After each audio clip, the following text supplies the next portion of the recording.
Halo Sobat Kreasi, welcome back to podcast Ruang Kreasi Komunikasi. Bersama aku Febri sebagai host untuk episode kali ini. Buat Sobat Kreasi yang belum nonton episode sebelumnya, yuk ditonton. Karena banyak banget ilmu yang bakal kalian dapetin dari narasumber podcast Ruang Kreasi Komunikasi. Untuk podcast kali ini, banyak ilmu dan informasi yang bakal dibagiin sama narasumber kita. Tentunya dengan tema pendidikan politik dan peran mahasiswa dalam demokrasi. Kita udah kedatangan dosen sekaligus ketua program studi ilmu komunikasi untuk narasumber Ruang Kreasi Komunikasi pada episode kali ini. Nah, pasti Sobat Kreasi udah pada tahu ya, juga familiar dengan beliau. Nah, tonton sampai habis ya episode kali ini dan jangan di skip-skip biar ilmunya nggak setengah-setengah. Baik, langsung aja deh kita nih kenalan dengan narasumber dan kulik informasi perihal tema yang kita angkat untuk episode kali ini. Selamat datang Bapak Siswanto. Selamat datang. Ya. Assalamualaikum warahmatullahi wabarakatuh. Waalaikumsalam warahmatullahi wabarakatuh. Gimana Pak kabarnya? Alhamdulillah. Alhamdulillah. Baik. Sekarang lagi musim hujan ya. Iya Pak, tadi juga sebelum kita rekaman ini udah hujan juga. Iya Pak, mungkin Bapak bisa, tadi kan saya udah ngenalin sedikit ya, mungkin bisa berkenalan lagi sama teman-teman atau Sobat Kreasi nih di rumah. Nama mungkin ya dan lain sebagainya. Ya harus kenalan. Kalau nggak kenalan katanya Tidak kenal. nggak tahu. Nggak tahu. Ya. Baik, nama saya Siswanto Rawali. Ya, saat ini diberi amanah sebagai Kaprodi Ilmu Komunikasi FISIP Universitas Lampung Mangkurat. Ya. Untuk kesibukan Bapak selain mungkin menjadi Kaprodi, berarti kan untuk memimpin Prodi Ilmu Komunikasi gitu tentunya ini, dan juga Bapak berarti juga mengajar mata kuliah atau apa? Iya, jadi kita walaupun Kaprodi tetapi kewajiban mengajar tetap. Kita ini kan dosen, ya kewajibannya ada 3 kan, mengajar, penelitian, pengabdian. Nah, tugas tambahan sebagai pemimpin di Prodi Ilmu Komunikasi. Kita ini pemimpin juga walaupun di Kaprodi. Selain kesibukan Bapak sebagai Kaprodi dan juga dosen, Pak, mungkin kan kita nih lagi pandemi nih, banyak orang-orang yang mungkin ada kesibukan lainnya atau mungkin ada Bapak ikut organisasi apa gitu? Di samping di kampus ya kita ini kan juga ada kewajiban di masyarakat. Jadi ya mondar-mandir juga memberikan pencerahan kepada masyarakat kita, khususnya yang berkaitan dengan pendidikan politik sesungguhnya, sesuai dengan tema yang kita ini. Tentu juga dengan materi-materi komunikasi ya. Kebetulan background saya juga dari di luar ada beberapa organisasi yang kita ini, dan itu saya kira juga kewajiban kita karena di samping kita ini sebagai kewajiban mengajar di kampus, ya kita juga tidak bisa melepaskan diri dari tanggung jawab sosial kita di tengah-tengah masyarakat. Ya, tentu juga ada urusan keluarga. Ya, itu Sobat Kreasi. Jadi ini banget ya, udah pas di banget samping kita. itu ada satu lagi. Apa itu, nah, ini sekaligus saya mau mengajak kepada mahasiswa. Tahu nggak hobi saya? Apa itu Pak? Hobi saya main tenis. Wah, ini siapa tahu nih mungkin mahasiswa ada yang pengen ikut Bapak. Kalau ada yang mau ini sparring main tenis, boleh kita. Ini. Boleh ya, mungkin ya habis ini ya. Oh iya, kita mungkin langsung ngobrolin masalah tema aja Pak, karena kita kan ini juga lagi ramai ya Pak, masalah perpolitikan, apalagi nggak cuma di Indonesia, di Banjarmasin khususnya lagi genting-gentingnya, lagi panas-panasnya nih. Ya, beberapa daerah. Kenapa Bapak tertarik dengan politik tersebut mungkin dulu? Yang pertama, kita ini kan home base kita ini di Fakultas Ilmu Sosial dan Ilmu Politik. Ya kan? Artinya dunia kita ini adalah memang dari segi disiplin keilmuan ya kita ini orang sosial politik ya. Oleh karena itu kita harus punya konsen, punya perhatian, kepedulian terhadap masalah politik. Tentu saja karena masalah politik ini adalah masalah yang sesungguhnya sangat luas cakupannya. Hampir seluruh aktivitas kehidupan kita itu kan diatur oleh politik. Ada politiknya. Iya.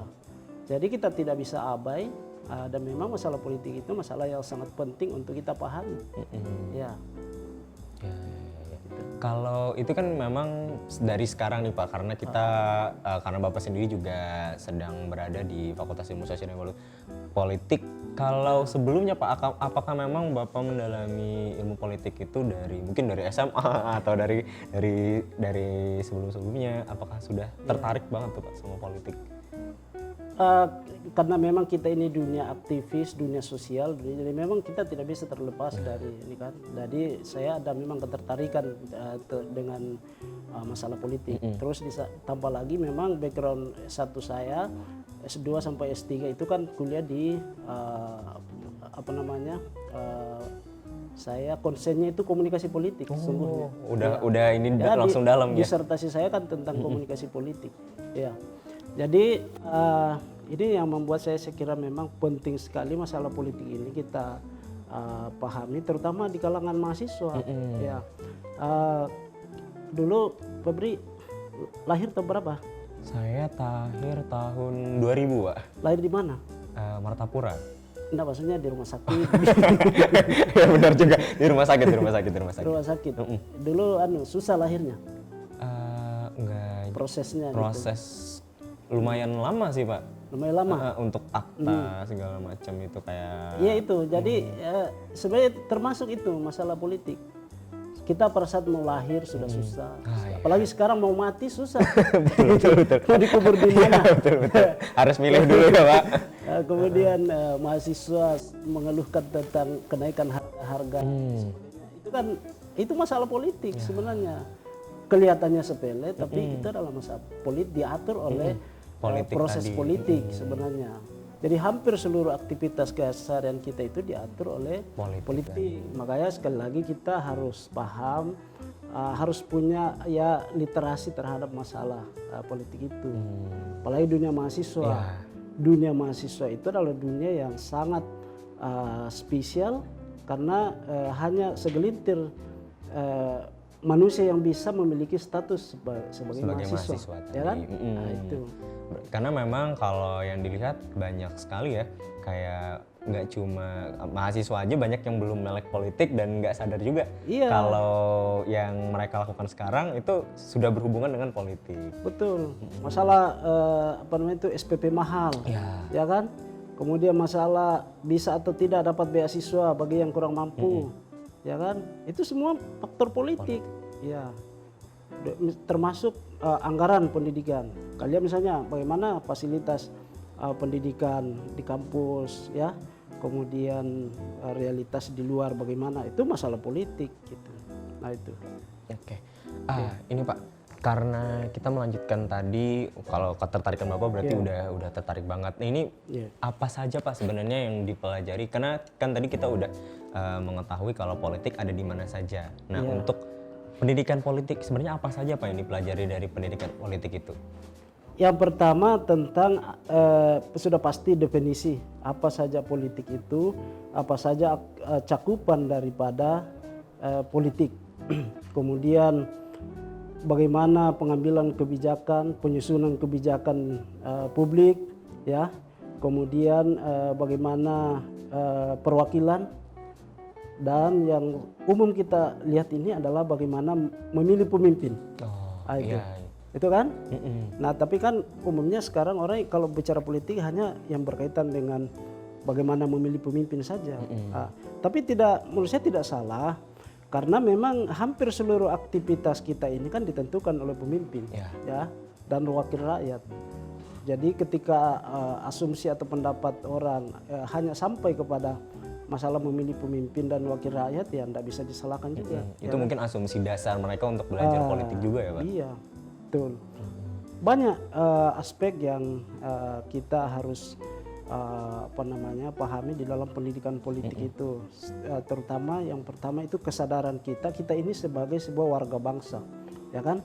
Kita ini sebagai bagian dari entitas bangsa, kita memiliki tugas dan tanggung jawab, ya kan? Hak dan kewajiban. Hak dan kewajiban sebagai warga negara itu juga pemahaman tentang politik, ya kan? Termasuk bagaimana kerangka bernegara kita, ya kan? pemahaman tentang konsensus dasar negara. Itu bagian dari pendidikan politik. Ya, kita ini kan menganut falsafah negara Pancasila yang mendasarkan Ideologi. pada Undang-Undang Dasar 45. Kemudian memiliki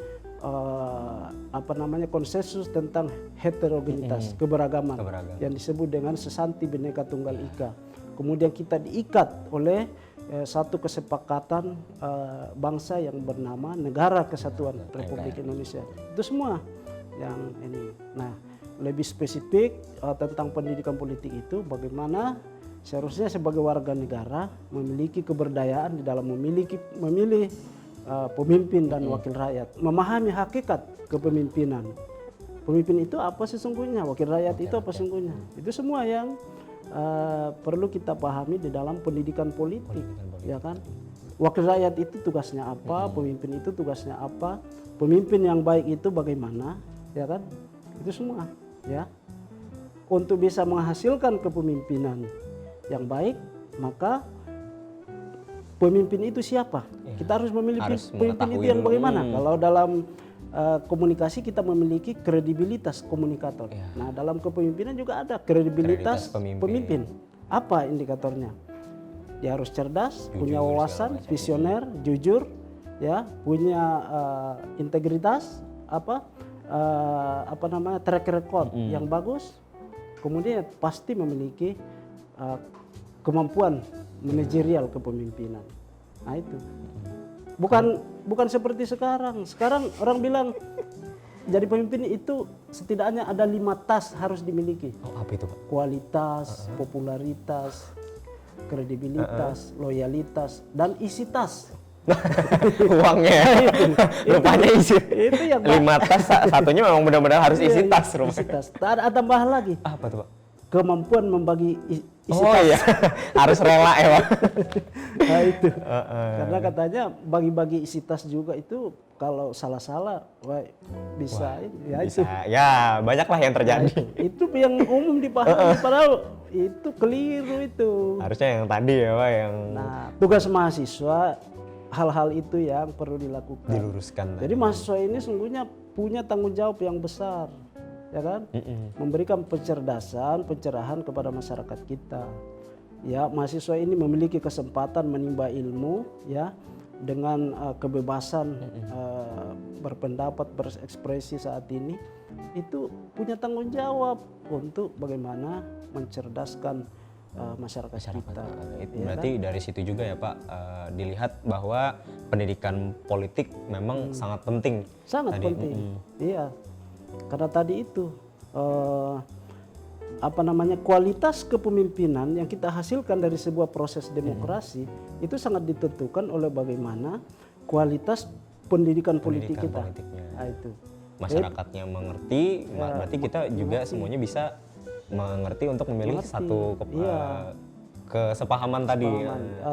Pertama filosofi tentang kepemimpinan, ya, kemudian filosofi sebagai perwakilan. Dan lebih lanjut adalah ketaatan terhadap prosedur-prosedur demokrasi. Ya kan? Ketaatan itu sebenarnya yang agak susah ya, Pak. Ya itu. Nah, itu kan memang butuh pencerahan juga, pencerdasan juga, ya kan? Bahwa semua aktivitas kita itu ya harus didasarkan atas aturan main. Aturan main itu adalah regulasi, aturan-aturan, undang-undang dan sebagainya. Nah, itu. Oh iya. Oh, mungkin dari tadi Pak Siswanto udah menerangkan demokrasi dan lain sebagainya. Kalau yang kita tahu mungkin demokrasi sebatas dari rakyat untuk rakyat, oleh rakyat juga. Tapi kalau dari Pak Siswanto sendiri secara lebih mendalam, mungkin dari Bapak demokrasi itu apa, Pak? Ya, sudah betul tadi, pemahaman dasar demokrasi itu adalah pemerintahan dari rakyat, oleh rakyat dan untuk rakyat. Itu memang filosofi dasar demokrasi, ya kan? Karena di samping sistem demokrasi kan ada sistem teokrasi, ya kan? Jadi kepemimpinan yang dipegang oleh seorang pemimpin yang karena keturunan raja, ya kan? Kemudian ada pemerintahan yang berasal dari seseorang yang memiliki powerful misalnya.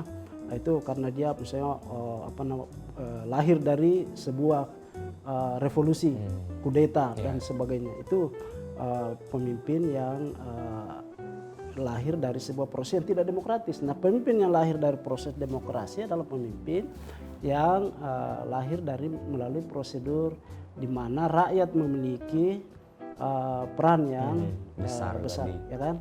Ya, dia ikut memilih dan dia memilih itu karena punya kesadaran terhadap kepemimpinan, hadirnya kepemimpinan yang berpihak kepada kepentingan rakyat. Nah, itu. Untuk bisa Cuma saat ini itu ada buku terbaru How Democracies Die, dikarang oleh Stephen Lapesky, ya. Bagaimana demokrasi itu mati saat ini katanya karena justru dimatikan oleh mereka yang memiliki kekuasaan karena atas nama demokrasi, ya kan? Jadi mereka mendapatkan kekuasaan dengan memanfaatkan demokrasi rule of demokrasi, ya kan? Tetapi pada saat dia duduk, yang dia tidak lakukan sama sekali. justru mematikan demokrasi, ya. Dia kepemimpinannya justru otoriter, kemudian anti kritik, ya. Dan sebagainya. Kemudian janji-janjinya pada saat ini kan tidak dipenuhi. Janji manis saja, janji palsu. Ya itu. Nah, itulah ironi demokrasi. Jadi demokrasi itu adalah hakikatnya adalah bagaimana menempatkan rakyat sebagai subjek dari sebuah seluruh proses di tengah-tengah masyarakat. Ya kan, rakyat memiliki akses untuk mendapatkan fasilitas publik, kemudian rakyat mendapatkan akses untuk bertanya, rakyat memiliki akses untuk menyampaikan pendapat, dan itu semua berjalan secara baik, bukan karena dipaksa, bukan karena diteror, bukan karena memang kesadarannya tadi. Kesadaran dan sistem mendukung. Ya.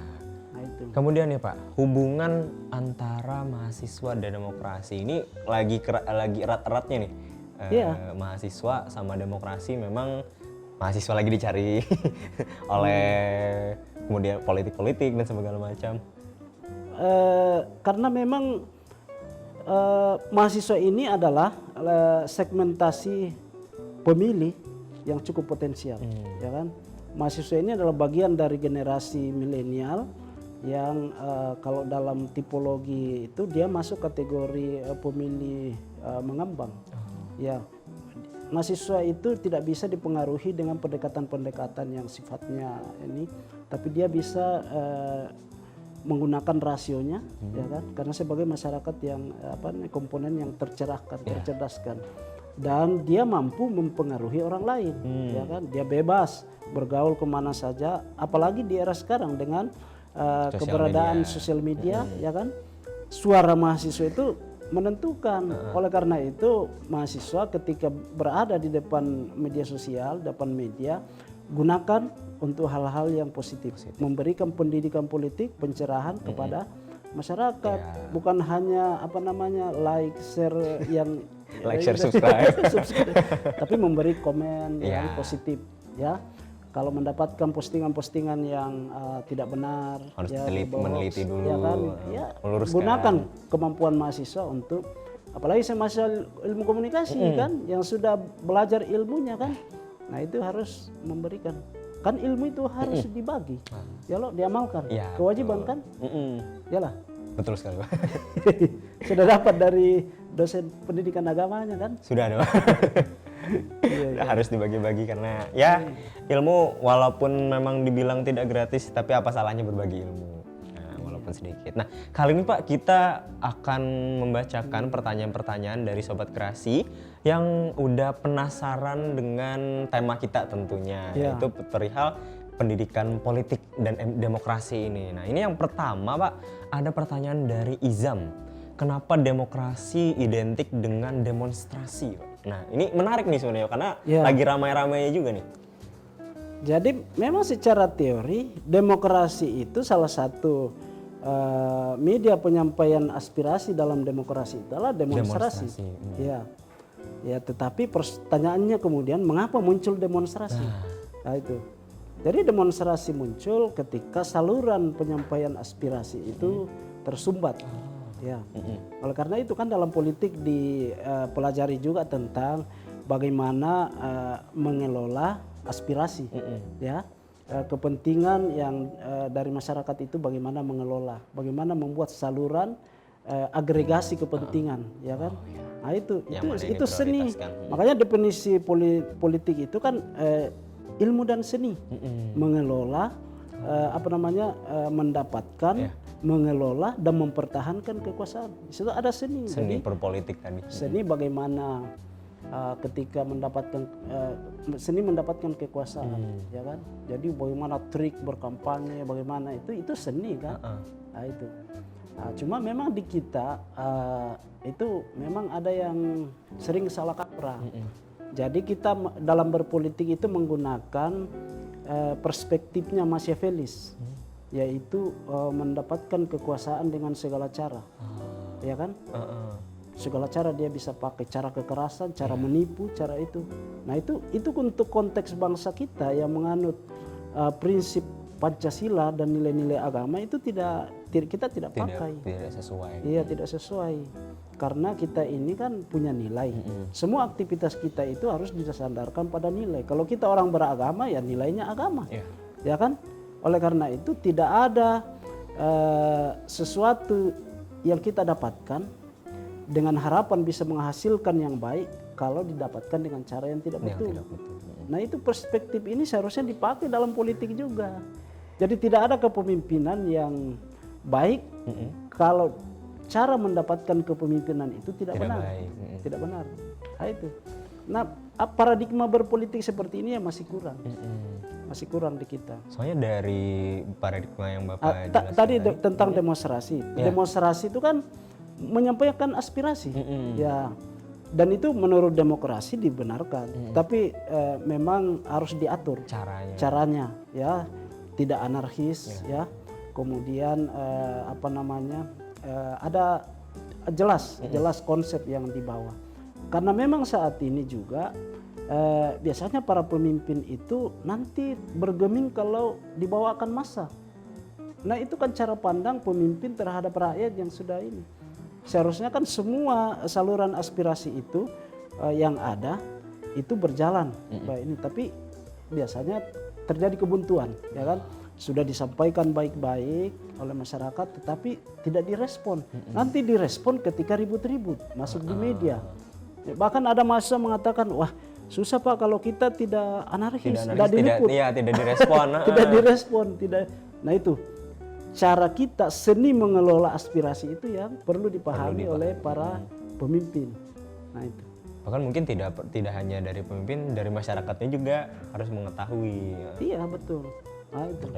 Tapi tadi ada hal yang menarik Pak, kalau yang saya lihat ya, untuk politik sendiri kalau masyarakat memahami jadinya bergeser ke yang tadi Pak, bahwa politik adalah hal yang buruk untuk ya tadi untuk mendapat kekuasaan dengan segala cara. Padahal kan prakteknya ya yang seni yang Bapak bilang tadi untuk itu. Ya karena yang banyak dipraktekkan itu adalah paradigma politik Machiavellis tadi. Itu yaitu mendapatkan kekuasaan dengan segala cara. Contoh misalnya, sekarang ini hampir semua orang percaya bahwa tidak mungkin terpilih jadi wakil rakyat, jadi pemimpin, apakah itu kepala daerah, apakah itu dan sebagainya, kalau tidak menggunakan uang.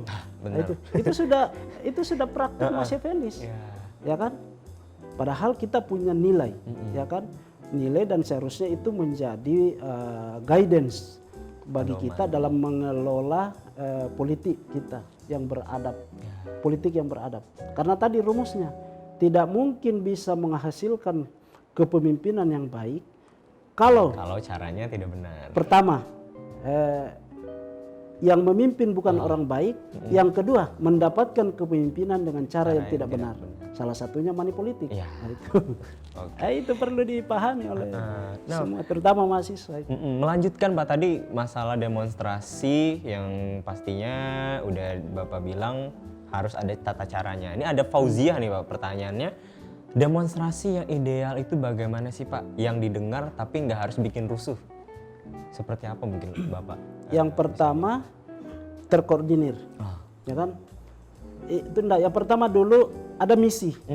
Ada misi. Demonstrasi itu apa misinya? Ya. Dan misinya itu sebaiknya tertulis, ya.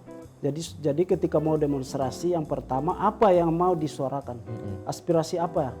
Nah kemudian itu disusun, aspirasi itu dibuat dalam sebuah pernyataan. Jadi kita maunya apa, ya masalahnya apa. Nah, itu tertulis. Kemudian memanage aksi demonstrasi, pertama harus ada pemimpinnya. Pemimpinnya itu harus yang bertanggung jawab, yang jelas. Karena kalau ada apa-apa ya pemimpinnya itu yang harus pemimpinnya ini. Ya, yang itu. bakal ditanya-tanya dan lain sebagainya. Yang kedua pada saat sudah aksi itu di manage, ya tidak menutupi jalan kan intinya demokrasi kan memperjuangkan rakyat. Tapi kalau demonstrasi tapi apa namanya membuat susah rakyat itu Malah jadinya nggak bukan. benar. Nah, itu. Jadi kalau misalnya demonstrasi itu ada contoh beberapa ini kan yang walaupun banyak orang tetapi apa namanya di jalanan tertib, seperti ya, yang di Taiwan bunga-bunga kemarin. apa namanya taman-taman tetap terjaga, kemudian pengendara yang itu bisa lalu lalang dan sebagainya. Jadi semuanya berjalan ini. Kemudian sampai di sasaran, katakanlah di dewan, kantor dewan, ya disampaikan melalui apa namanya prosedur. Di sana kan ada tim penerima aspirasi, ya kan? Biasanya tidak bisa masuk semua perwakilan. Nah, yang menyampaikan itu adalah yang memang punya kompetensi komunikator sebagai orang komunikasi, kan? Kredibilitas komunikator yang baik, ya kan? Bisa jadi juru bicara, kemudian bisa berdiskusi, bisa berdialog, wawasannya luas, paham terhadap persoalan. Nah, itu. Kemudian massa di luar, kalau misalnya bawa massa itu tertib, ya. Jangan di dalam diskusi dialog di luar lempar-lemparan dengan polisi kan. Benar-benar ya. Nah, kan biasanya juga ada provokator. Nah, dalam manajemen aksi itu harus diatur. Ada memang yang bertanggung jawab bertugas untuk sebagai pengamanan, ya, mengamankan peserta aksi dari segala macam, termasuk provokator dan sebagainya. Itu salah satu metode cara. Kemudian setelah aspirasi kita disampaikan, itu dievaluasi. Misalnya janjinya realisasinya 1 minggu kemudian ditagih, ya kan? Ya ditagih. Bagaimana realisasinya? Karena biasanya sekarang juga banyak yang membuat terjadi gap antara rakyat dengan pemimpin karena biasanya nanti didesak-desak atau nanti ini baru oh ternyata saya pernah berjanji ya. Baru ingat. Ya mungkin bisa dicatat ya tadi itu. Kan ada itu, kan bedanya pilkada dengan pilkada. Oh ya. Ada. Iya. Tahu lah. Pernah dengar sih Pak. Ada. Kalau pilkada, kalau lupa jadi. Ya. Kalau pilkada. kalau jadi lupa. Ya. Kebalikannya. Pertanyaan berikutnya nih Pak, ada Aulia. Ini masalah pilkada tapi bukan pilkada nih Pak. Sebentar lagi pilkada dan identik dengan pesta demokrasi. Tapi masih banyak yang berencana golput atau menjadi golongan putih dan juga kampanye yang tidak sehat. Nah dia nanya nih Pak, apa sih yang dapat dilakukan saya sebagai orang awam untuk ikut serta dalam demokrasi selain mencoblos? Yang pertama tadi, kalau orang paham tentang politik tadi dan demokrasi, tidak ada kata golput. Tidak boleh ada golput. Karena karena di sistem demokrasi suara pengemis dengan profesor jenderal sama, ya kan? One man one vote, ya kan? Jadi kalau golput tidak menggunakan hak suaranya, itu sama dengan apa namanya? Tidak mengakui eksistensinya sebagai warga negara. Apapun alasannya. Ada yang mengatakan saya kecewa karena pemimpin ini juga tidak bisa kita harap dan sebagainya. Biasanya begitu sih Iya, Pak, rata-rata. rasanya kan sama aja. Tidak. Sebagai warga negara yang bertanggung jawab itu kita harus ada pilihan. Kalau semua pilihan itu jelek, kita pilih yang terbaik dari yang terjelek. Dari yang terjelek itu. Ya kan? Begitu, harusnya begitu sebagai warga negara yang bertanggung jawab. Tidak boleh golput, ya kan? Ya. Nah, saat ini katakanlah proses demokrasi kita itu ya masih jauh dari harapan, ya dipenuhi dengan transaksi dan sebagainya.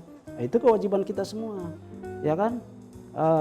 Dan memang saya juga sepakat, ancaman terbesar kita saat ini adalah budaya pragmatis dan transaksional. Mulai dari cara memilih wakil rakyat dan memilih pemimpin. Oleh karena itu menurut saya ini tanggung jawab kita semua, dan tanggung jawab yang pertama adalah kepada calon pemimpin. Berikanlah pendidikan politik kepada masyarakat kita, ya kan?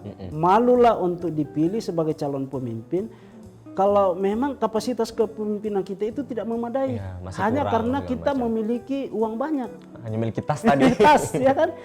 Ya kan? Heeh. Karena tanggung jawab kepemimpinan itu luar biasa. Ya, sangat besar. Kalau kata Ustadz kan, waduh ngeri. Nanti pemimpin itu bukan hanya diminta pertanggungjawaban di gedung wakil rakyat, Tapi di tetapi di akhirat kan Ya. ditanya nanti kita. Walaupun sesungguhnya semua ini kan kita ditanya nanti. Febri pemimpin di mana? Pemimpin di lab ini. Iyalah. Pemimpin di keluarga. Kita Febri punya saudara punya. perempuan, Iya. yaitu nanti ditanya nanti apa pertanggungjawabanmu terhadap saudara perempuanmu, ya kan, terhadap ibumu, Ya. ya kan, kemudian terhadap istrimu. Sudah punya istri? Nah, pemimpin itu di samping tadi pertanyaan individu seperti itu, nanti ada pertanyaan yang lebih besar. Pada saat kamu jadi pemimpin, apa yang kamu lakukan? Berapa orang berdosa, melakukan dosa di dalam naungan kepemimpinanmu?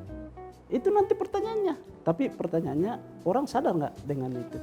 Nah, itu yang menurut saya jadi kalau orang paham tentang kepemimpinan, nggak ada orang yang Nggak mau memimpin.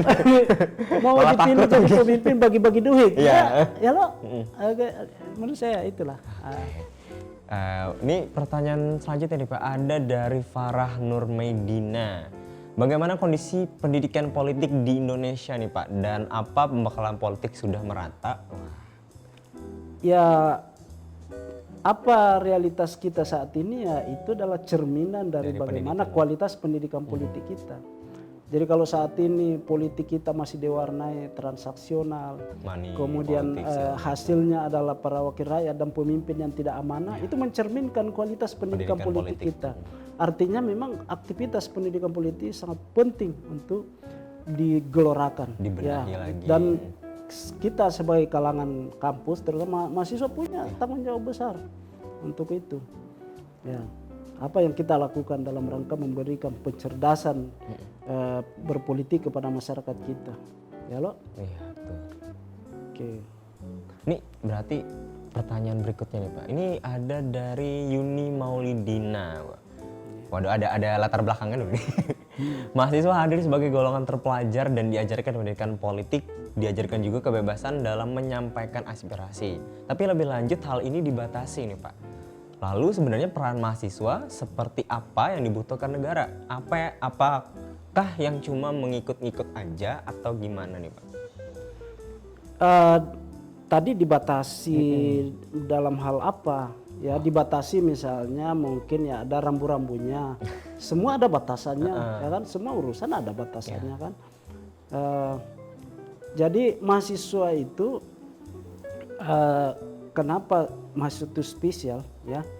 Kata Jack Neville, salah satu ini dari barat itu mengatakan mahasiswa itu adalah dia seperti sebagai penyambung para rasul. Jadi apa yang dipikirkan oleh mahasiswa atau apa yang dilakukan oleh para mahasiswa itu sungguhnya dia menyampaikan pesan para rasul tentang kebenaran, tentang sesuatu yang seharusnya berada pada koridor yang benar. Kenapa bisa seperti itu? Karena mahasiswa memiliki jangkauan analisis yang berbeda daripada elemen masyarakat yang tidak terpelajar. Ya itu. Ya karena posisi terpelajarnya itu Memiliki ilmu. ya, punya ilmu, wawasan, kemudian dia punya kebebasan untuk mendapatkan, apalagi yang sekarang media pembelajaran yang bisa diakses itu luar biasa banyak kan. sekali. Ya, nah mahasiswa itu bisa ini. Beda misalnya dengan sopir angkot, tukang becak dan sebagainya kan. Dia bagaimana mencari uang untuk kehidupan keluarganya. Menafkahi hidup ya kan? saja. Mahasiswa bisa mendapatkan beragam macam latar belakang ilmu, ya pemikiran dan sebagainya, sehingga dalam benak mahasiswa itu dia pasti memiliki keinginan untuk melakukan hal yang nah, itu sehingga dia posisinya spesial. Jadi kalau mahasiswa itu dari kampus kemudian ke rumah, dapur, kasur, sumur, nah, itu berarti belum sebagai mahasiswa yang benar. Masih mahasiswa aja. Mahasiswa itu harus punya kepekaan terhadap realitas sosial di masyarakatnya. Dia harus punya kritik terhadap fenomena yang terjadi di sekitarnya. Nah, itu. Dan punya solusi. Betul. Ya, punya solusi. Seenggaknya berarti memang dari keluarga dulu lah untuk mengingatkan keluarga segala macam. Iya. Ya itu kan pendidik kita, keluarga sangat penting karena keluarga itu adalah pondasi negara. Jadi negara kita ini bagaimana, yaitu sungguhnya gambaran dari bagaimana keluarga sebenarnya. Jadi termasuk pendidikan politik itu di keluarga perlu ditanamkan, ya.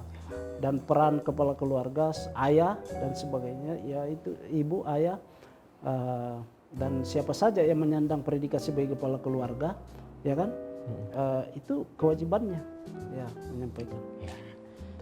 Kelihatan saya kalau ngomong serius sekali ya. Karena memang sebenarnya pendidikan politik ini dilihat dari saking seriusnya Pak Siswanto, itulah pentingnya, seberapa pentingnya. Memang kata istri saya, muka saya ini muka serius, makanya saya disuruh banyak-banyak senyum.